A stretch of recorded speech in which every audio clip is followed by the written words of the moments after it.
পর্যালোচনা শুনতে চাই। একজন অতিথি আছেন আমাদের সাথে, আমার সাথে আছেন এই মুহূর্তে অর্থনীতিবিদ ডক্টর মাহফুজ কবির। ডক্টর মাহফুজ কবির, আপনাকে স্বাগত জানাচ্ছি আমাদের সাথে যুক্ত হবার জন্য।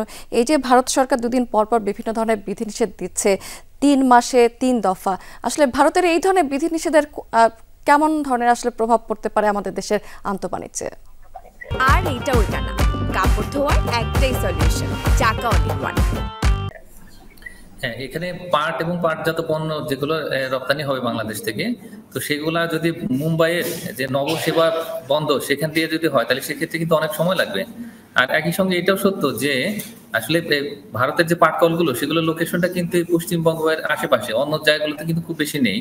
তো যার ফলে বাংলাদেশের যে কাঁচা পাট রপ্তানি হবে সেটি যাবে ওই সমস্ত জায়গাতে, এখন সেই নবসেবা বন্দর ঘুরে, এবং এতে যে সময় লাগবে এবং এখানকার যে খরচ রয়েছে, বিশেষ করে পরিবহন খরচ এবং একই সঙ্গে যে হ্যান্ডলিং, এই সমস্ত খরচগুলো এটা কিন্তু অনেক বেশি, এবং বাংলাদেশে যে পাট পণ্য সেগুলোকে কিন্তু আসলে লেস কম্পিটিটিভ করে দেবে ইন্ডিয়ান মার্কেটে। তো এইটা একটা সমস্যা আমাদের জন্য, এবং এতে করে বাংলাদেশের যে পাট পণ্য ইতিমধ্যে যেগুলোর উপরে বেশ কিছু অ্যান্টি ডাম্পিং ডিউটি রয়েছে, তার উপরে এই যে পোর্ট রেস্ট্রিকশন সেটা হওয়ার পরে দেখা যাবে যে বাংলাদেশের যে ভারতে পাট পণ্য রপ্তানি হচ্ছে বা কাঁচা পাট রপ্তানি হচ্ছে, সেগুলার আসলে খুব একটা চাহিদা থাকবে না।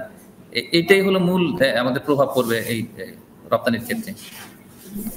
খরচ বাড়বে, সেক্ষেত্রে এক ধরনের ভোগান্তিতে অবশ্যই পড়বে এই খাতটি। এই পরিস্থিতিতে আসলে সরকারের করণীয় কি হতে পারে? হ্যাঁ, সরকারের এখন করণীয় হচ্ছে যে আলাপ আলোচনা করা। আমি মনে করি যে এটা নিয়ে বসে থাকা যাবে না, তার কারণ ইতিমধ্যেই বেশ কিছু রেস্ট্রিকশন কিন্তু এসছে, বিশেষ করে যে পোর্ট রেস্ট্রিকশন সেটা কিন্তু ইতিমধ্যে শুরু হয়েছে, এবং আরো বেশ কিছু পণ্যের ক্ষেত্রে আমরা দেখলাম যে আসলে হয় ভারতের কলকাতা যে পোর্ট যেটি রয়েছে সমুদ্র বন্দর, অথবা যে নবসেবা বন্দর যেটি আছে সমুদ্র বন্দর, তো সেই জায়গাতে আসলে বাংলাদেশের পণ্য রপ্তানি করতে হবে, এবং তারা কিন্তু লিস্ট করে দিয়েছে। আবার ট্রান্সশিপমেন্টও বন্ধ আছে। তো সব মিলিয়ে কিন্তু একটা রেস্ট্রিকটিভ এনভায়রনমেন্ট শুরু হয়েছে, এবং বাংলাদেশের একটা সবচেয়ে বড় গন্তব্যগুলোর মধ্যে একটা কিন্তু ভারত।